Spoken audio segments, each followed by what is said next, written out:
राधे श्याम जय जय राधे श्याम।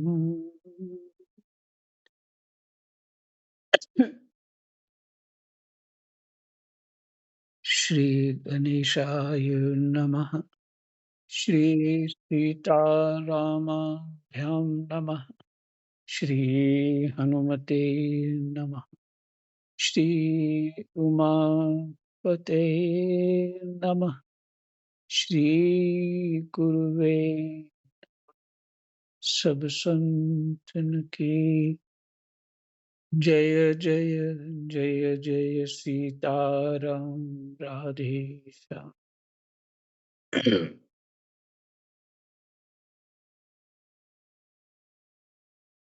श्रीमद् भागवत महापुराण चौथा अध्याय श्लोक संख्या 14। कृष्णाय वासुदेवाय हरये परमात्मने प्रणतः क्लेशनाशाय गोविन्दाय नमो नमः। सूत जी ने कहा, इस वर्तमान चतुर्युगी के तीसरे युग द्वापर में महर्षि पराशर के द्वारा वसु कन्या सत्यवती के गर्भ से भगवान के कलावतार योगीराज व्यास जी का जन्म हुआ।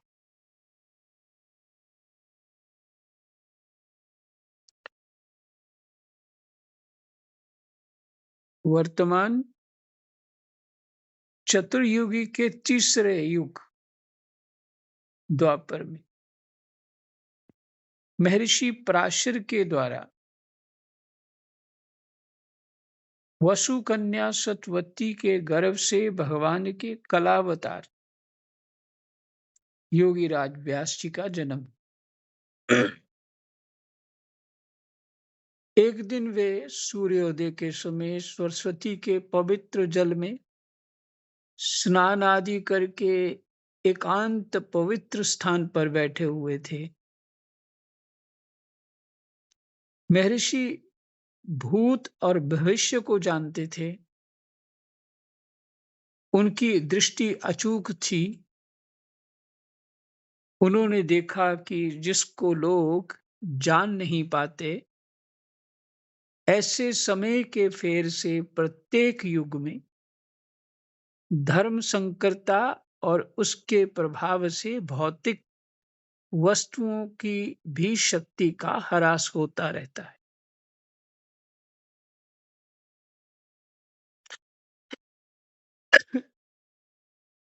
उन्होंने देखा कि जिसको लोग जान नहीं पाते, ऐसे समय के फेर से प्रत्येक युग में ये काल की महिमा है, उसका प्रभाव है।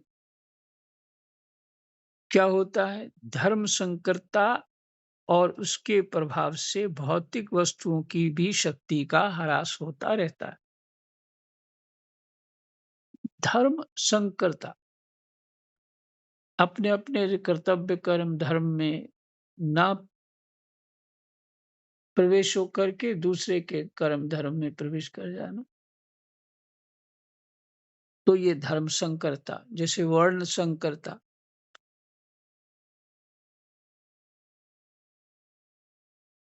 तो उसके प्रभाव से उस समय के फेर से युग अपना स्वभाव होता है। प्रत्येक युग में धर्म संकरता और उसके प्रभाव से भौतिक वस्तुओं की भी शक्ति का ह्रास होता रहता है। भौतिक वस्तुओं की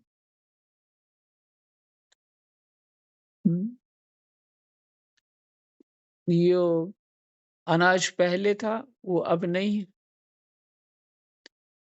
उसमें भी वर्ण संकरता कर दिया अनाज में। ब्रीड बदल देते हैं ताकि ज़्यादा पैदा हो। और ऐसे हर वस्तु में अ, कुछ छोटा-सा रुमाल लेने जाओ कि कॉटन के देना, तो वो सिंथेटिक पकड़ा देते हैं, कहते हैं ये कॉटन ही है। मेरे साथ तो बहुत बार ऐसा हो चुका है। हुँ, तो वो जब आके धोते हैं तो सिंथेटिक निकलता है। तो ये धर्म संकरता में जो वस्तु का जो प्रभाव होता है वो भी जाता रहता है। अच्छा देखिए दूसरी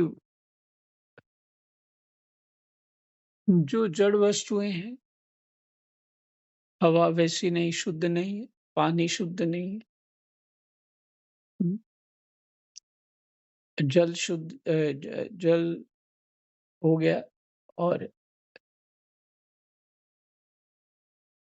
अग्नि, जैसा जो जलाओगे वही तो वैसी तो अग्नि होगी, पर शुद्धता नहीं। ये जो पॉल्यूशन है वो क्या अशुद्धता ही अग्नि की अशुद्धता।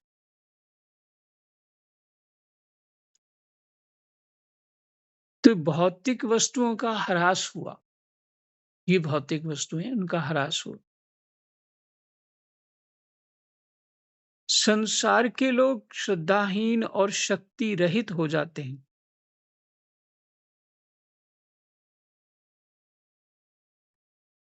उनकी बुद्धि कर्तव्य का ठीक-ठीक निर्णय नहीं कर पाती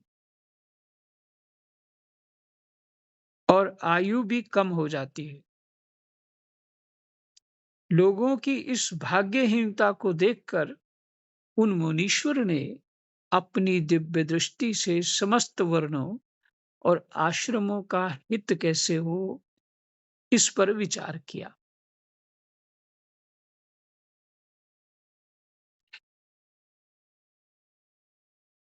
उन्होंने सोचा कि वेदोक्त चातुर्होत्र कर्म लोगों का हृदय शुद्ध करने वाला है। चातुर्होत्र क्या होता है? नीचे लिखा है, होता अधर अधर्वयु अधर्वयु, उद्गाता और ब्रह्मा। ये 4 होता होते हैं, यज्ञ करने वाले होते हैं। इनके द्वारा संपादित होने वाले अग्निष्टोम यज्ञ को चातुर्होत्र कहते हैं। चातुर होत्र कहते हैं। तो ये यज्ञ 4 ब्राह्मण को 4 प्रकार के ब्राह्मण, उनको अपना-अपना काम मिलता है। उसमें किसने क्या करना होता है। तो कहते हैं उन्होंने सोचा कि वेदोक्त होत्र कर्म लोगों का हृदय शुद्ध करने वाला है।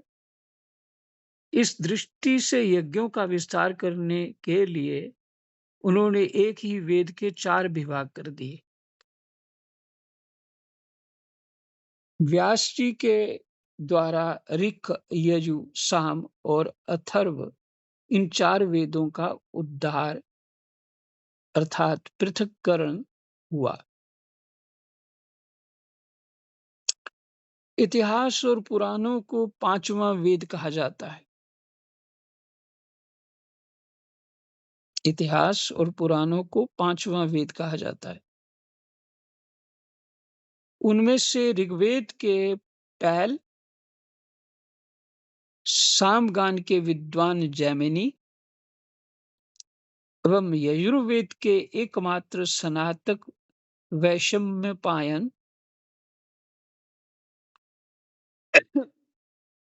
हुए। अथर्ववेद में प्रवीण हुए दरुण नंदन, अथर्ववेद में दरुण नंदन सुमंतु मुनि नाम है इनका सुमंतु मुनि, और ये दरुण के बेटे हैं। इतिहास और पुराणों के स्नातक मेरे पिता रोमहर्षण थे।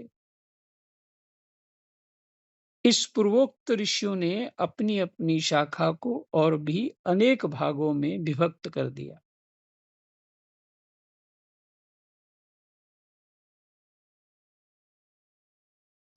इन पूर्वोक्त ऋषियों ने अपनी-अपनी शाखा को और भी अनेक भागों में विभक्त कर दिया। वेद की, अब जैसे ऊपर बताया कि धर्म संकरता के कारण बुद्धि कमजोर हो जाती है, शरीर भी आशक्त सा रहता है, माने उसमें शक्ति वैसी नहीं रहती। तो फिर वेदों के जो 4 वेद बनाए, उसकी फिर शाखाएँ बनाई, एक-एक वेद की कई-कई शाखा।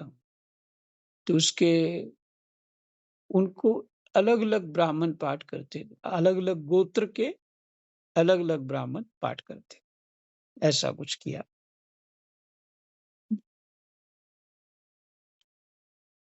तो और ये ब्राह्मणों के लिए वेद को क्योंकि ब्राह्मणों के द्वारा ही संरक्षण होगा ना उस वेद का, उसका पाठ, उसका विज्ञान समझेंगे तभी किसी को सुना पाएँगे।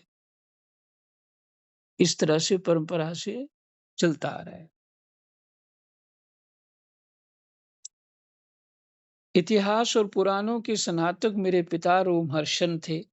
ये कौन कह रहे हैं? सूत जी कह रहे हैं।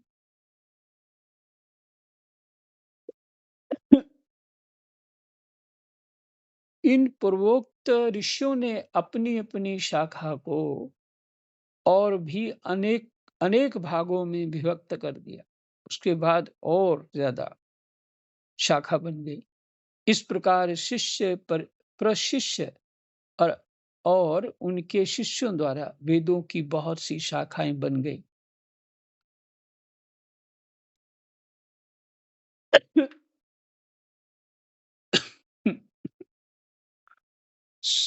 समझ वाले पुरुषों पर कृपा करके भगवान वेद व्यास ने इसलिए ऐसा विभाग कर दिया कि जिन लोगों को स्मरण शक्ति नहीं है या कम है, वे भी वेदों को धारण कर सकें। व्यास जी ने तो इसलिए किया था। स्त्री, शूद्र और पतित द्विज जाति तीनों ही वेद श्रवण के अधिकारी नहीं हैं। द्विज, पतित द्विज जाति का अर्थ हुआ ब्राह्मण, क्षत्रिय, वैश्य ही द्विज होते हैं। जो यज्ञोपवीत धारण करते हैं, यज्ञोपवीत धारण करने के बाद द्विज कहलाते हैं। ब्राह्मण, क्षत्रिय, वैश्य।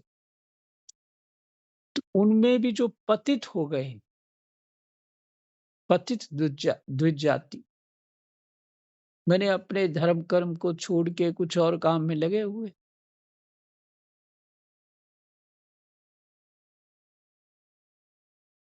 स्त्री, स्त्री के लिए जो मुझे समझ में आता है वो इसलिए कहा, लेकिन गार्गी इत्यादि तो खूब जानकार थी। सभी स्त्रियों के लिए नहीं संभव है ये। हुँ। लेकिन फिर भी शास्त्रों ने स्त्री के लिए कहा कि स्थिर बुद्धि करना कठिन होता है उनको। बुद्धि तीव्र गति से चला सकती हैं, एक ही समय में कई 4-5 ढ ढंग का सोच सकती हैं,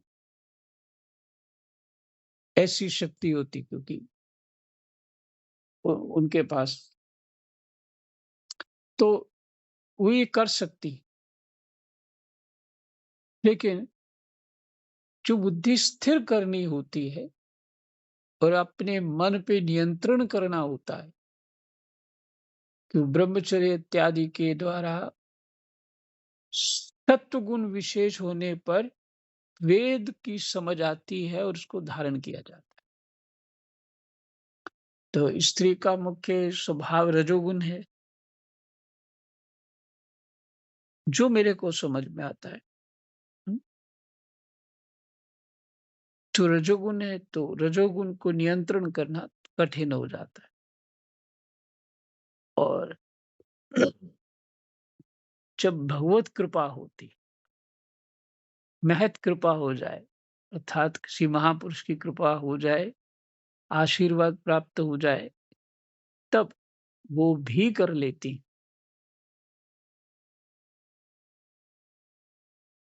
करमेती बाई ने किया है, मीरा ने किया है,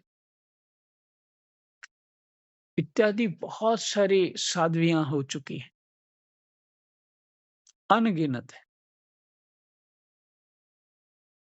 लेकिन साधारण लोगों के दृष्टि साधारण के लिए ये बात कह रहे हैं ना, जो साधारण स्त्रियाँ हैं,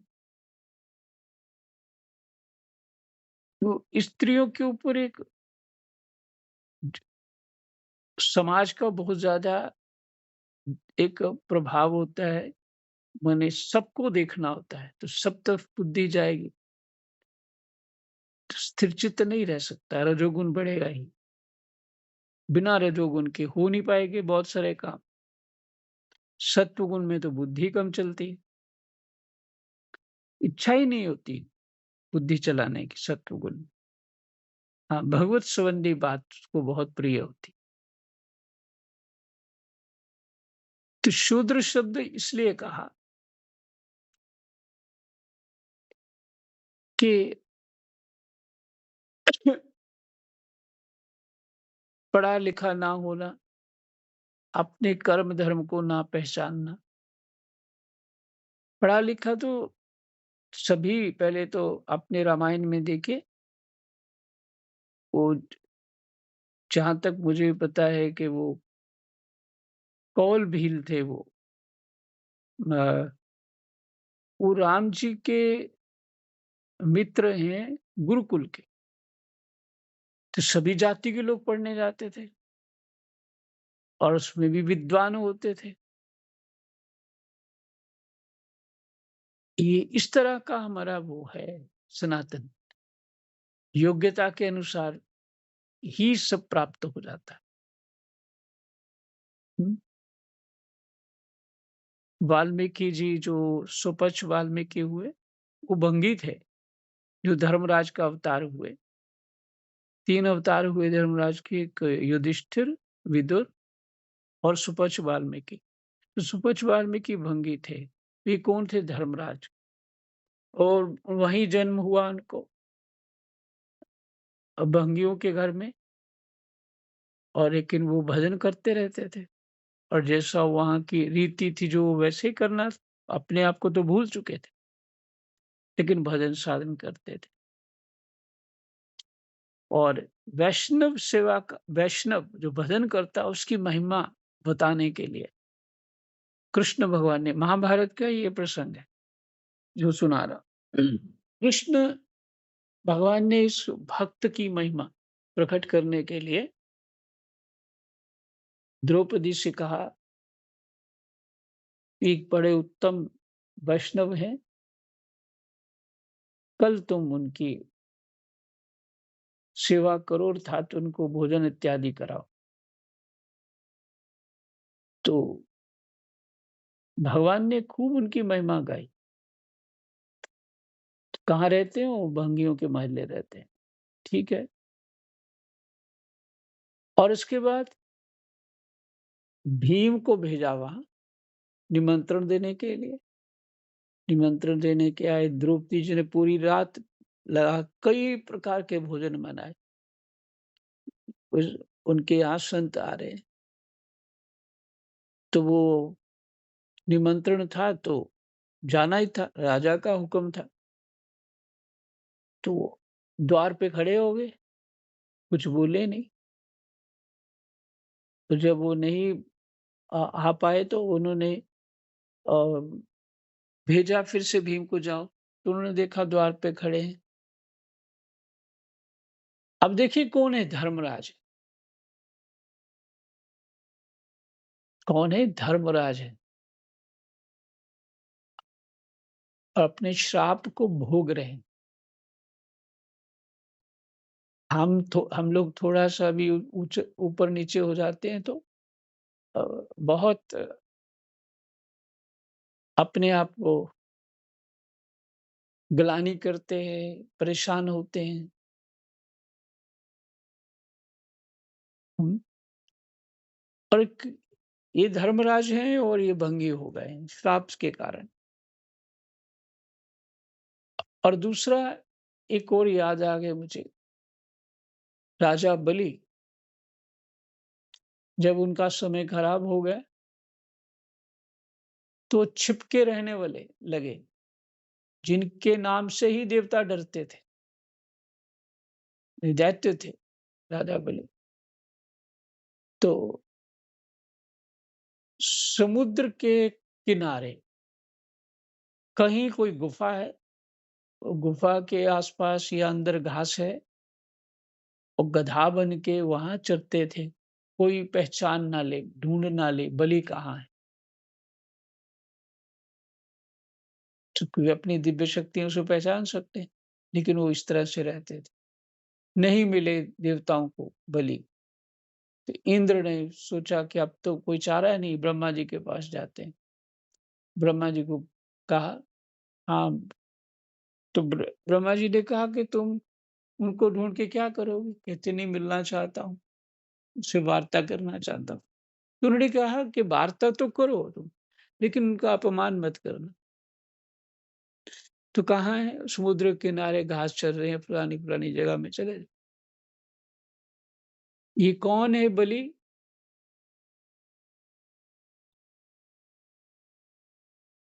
जिनके डर से राक्षस इत्यादि, देवता इत्यादि सब भाग जाते थे।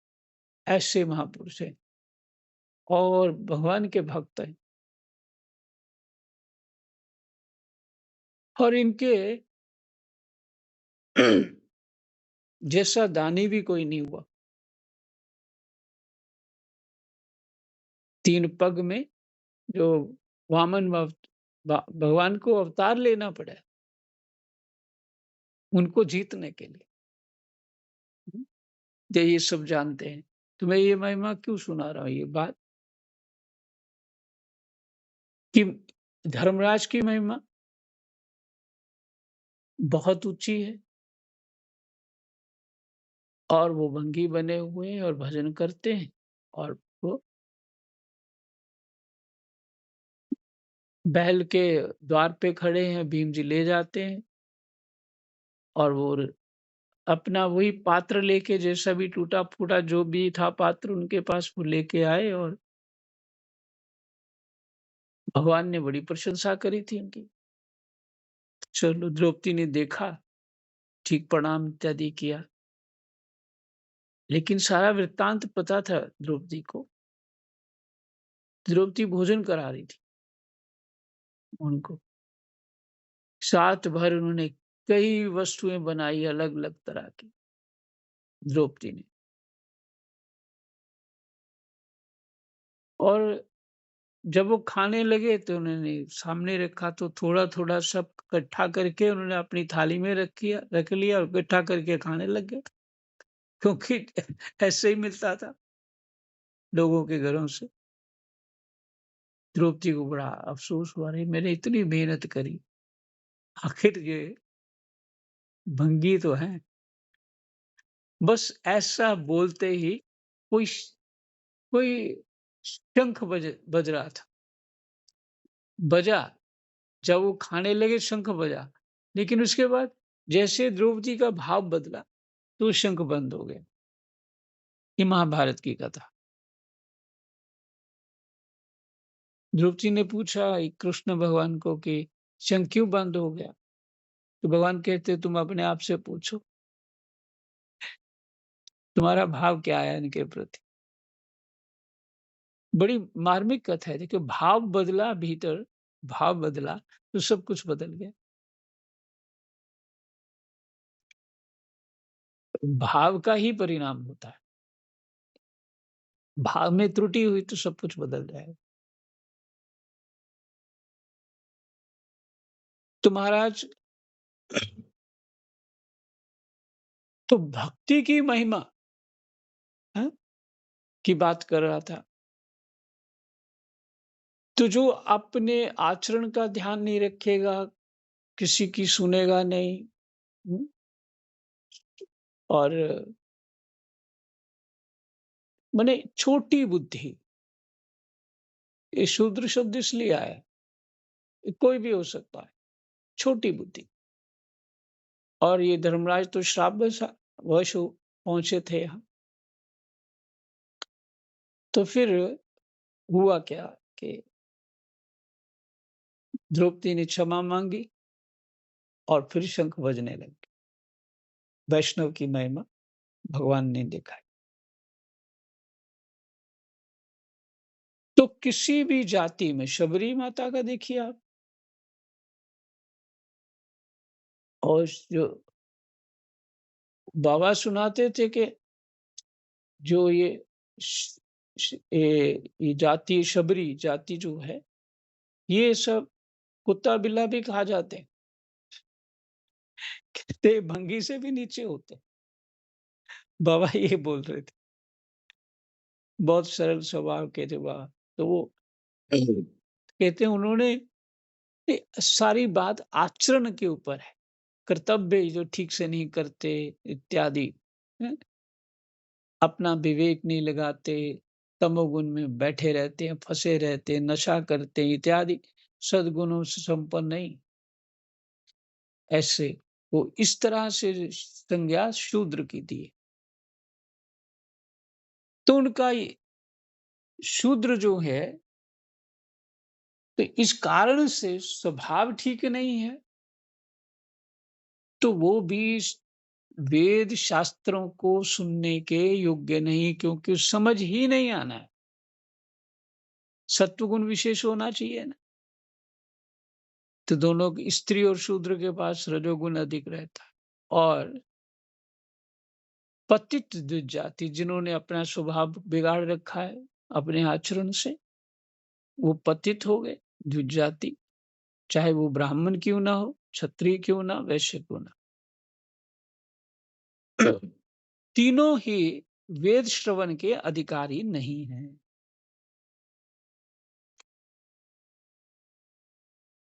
भागवत जी में प्रसंग है कि छठ संपत्ति होने पे, माने अपना आचरण कैसा हो, ब्रह्मचर्य हो और सद्गुणों से संपन्न हो, फिर योग्य होता है जी भागवत जी सुनने का। ऐसा है वर्णन। सबके बस की बात नहीं है भागवत जी सुनना। कारण है उसका कि उसकी मति स्थिर नहीं रहेगी, इस बात को समझ नहीं पाएगा। वै वैराग्य, ज्ञान, वैराग्य और भक्ति मिलती, तो उसके लिए पात्रता तो चाहिए ना।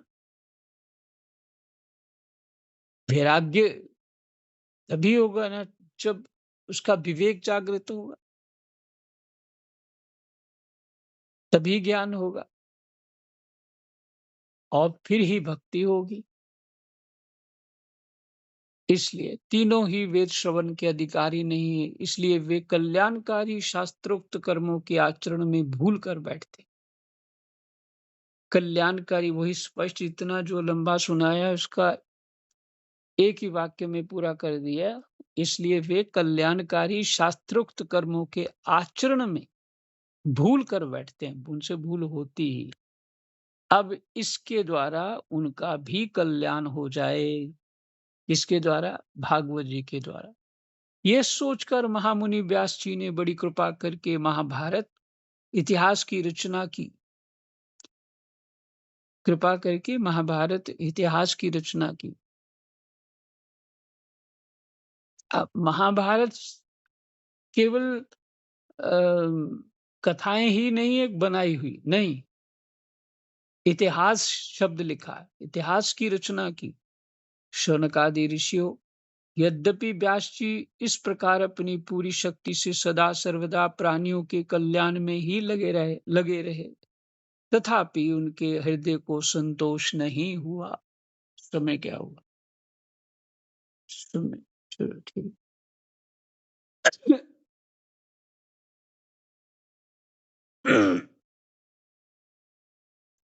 व्यास जी को महाभारत लिख के भी संतोष नहीं हुआ। उनका मन कुछ खिन्न सा हो गया। सरस्वती नदी के पवित्र तट पर एकांत में बैठकर धर्मवेत्ता व्यास जी मन ही मन विचार करते हुए इस प्रकार कहने लगे। मैंने निष्कपट भाव से ब्रह्मचर्य आदि व्रतों का पालन करते हुए वेद, गुरुजन और अग्नियों का सम्मान किया है और उनकी आज्ञा का पालन किया है।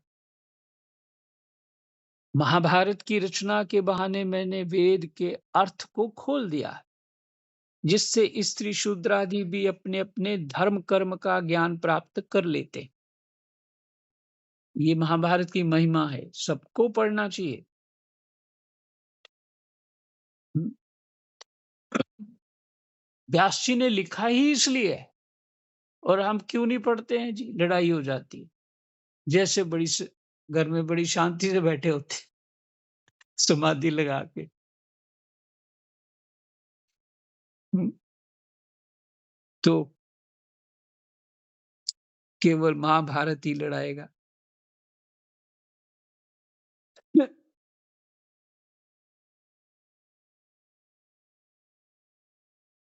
यद्यपि मैं ब्रह्म तेज से संपन्न एवं समर्थ हूं, तथापि मेरा हृदय कुछ अपूर्ण काम सा जान पड़ता है। कोई तृप्ति नहीं हुई। अवश्य ही अब तक मैंने भगवान को प्राप्त कराने वाले धर्मों का प्राय निरूपण नहीं किया है। वे ही धर्म परमहंसों को प्रिय हैं और वे ही भगवान को भी प्रिय हैं। हो ना हो, मेरी अपूर्णता का यही कारण है।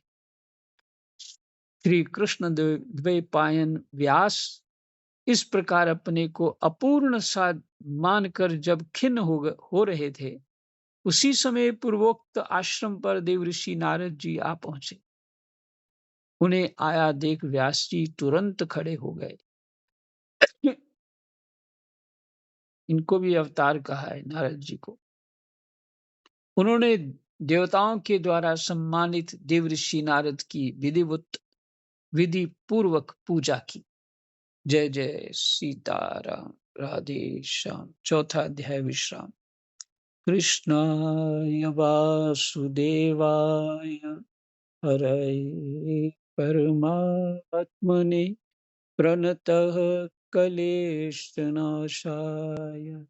गोविन्दाय नमो नमः। जय जय।